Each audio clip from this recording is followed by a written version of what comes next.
एक बार की बात है, गौतम बुद्ध अपने शिष्यों को जिंदगी से जुड़ी अच्छी बुरी चीजों का ज्ञान दे रहे थे। सभी शिष्य उनकी बातों को बहुत ध्यान से सुन रहे थे। उन सभी में एक शिष्य ऐसा था जिसे प्रश्न पूछने की बहुत आदत थी। वो उठकर गौतम बुद्ध के पास गया और उनसे बोला, आप हमें जिंदगी के बारे में जो कुछ सिखा रहे हैं उस सब का क्या फायदा?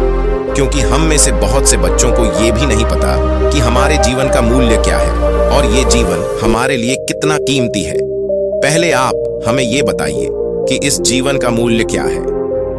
अपने शिष्य की बात सुनकर गौतम बुद्ध अपने कक्ष में गए और एक चमकता हुआ पत्थर का टुकड़ा लेकर आए। वो टुकड़ा उन्होंने अपने शिष्य को दिया और बोले, मैं तुम्हें इस जीवन का मूल्य तब बताऊंगा जब तुम इस पत्थर का सही मूल्य पता लगाकर आओगे। साथ ही ये ध्यान रखना कि तुम्हें ये पत्थर का टुकड़ा किसी को बेचना नहीं है। गौतम बुद्ध की बात मानकर वो शिष्य बाजार की तरफ चला गया। बाजार में सबसे पहले उसकी नजर एक फल बेचने वाले पर पड़ी और उसने वो पत्थर उस फल वाले को दिखाया और बोला, इस पत्थर के बदले आप मुझे कितने फल दे सकते हो? फल वाला बोला, ये पत्थर कुछ खास तो नहीं है, लेकिन फिर भी इसके बदले में तुम्हें 10 केले दे सकता हूँ। वो शिष्य उस पत्थर को लेकर आगे चला गया। फिर उसे एक सब्जी वाला मिला। शिष्य ने उस सब्जी वाले से उस पत्थर की कीमत पूछी। सब्जी वाले ने उस पत्थर को ध्यान से देखा और बोला, इस पत्थर की कीमत के बदले में तुम्हें ज्यादा से ज्यादा एक बोरी भरकर सब्जियां दे सकता हूं। इसके बाद वो शिष्य उस पत्थर को लेकर एक सोने के व्यापारी के पास गया। उस पत्थर की टुकड़े की चमक देखते ही उस सुनार ने उसकी कीमत 100 सोने के सिक्के लगाई। शिष्य ने वो टुकड़ा बेचने से मना किया तो वो सुनार उसके बदले 200 सोने के सिक्के देने को भी राजी हो गया, लेकिन शिष्य ने वो पत्थर नहीं बेचा।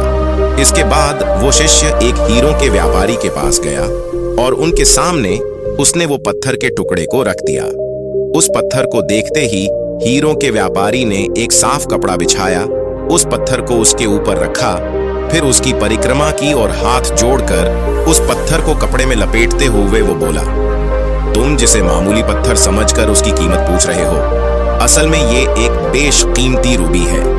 ऐसा रूबी हर किसी को नहीं मिलता। मैं अगर अपना सब कुछ बेच भी दूं तो भी इसकी कीमत नहीं चुका सकता।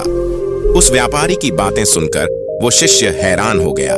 वो दौड़ा दौड़ा सीधा बुद्ध के पास आया और उन्हें उसने जो कुछ भी बाजार में हुआ वो सब बताया। उसकी अचरज भरी बातें सुनकर गौतम बुद्ध बोले, तुम्हारे सवाल का जवाब इस रूबी की कीमत में ही छिपा है। हमारा जीवन भी एक रूबी है। रूबी की तरह ये भी बेशकीमती है, लेकिन हम इस बात को हमेशा नजरअंदाज करते हैं और अपने जीवन का मूल्य नहीं समझते। हम दूसरों को देखकर और उनके जैसा जीवन जीने की को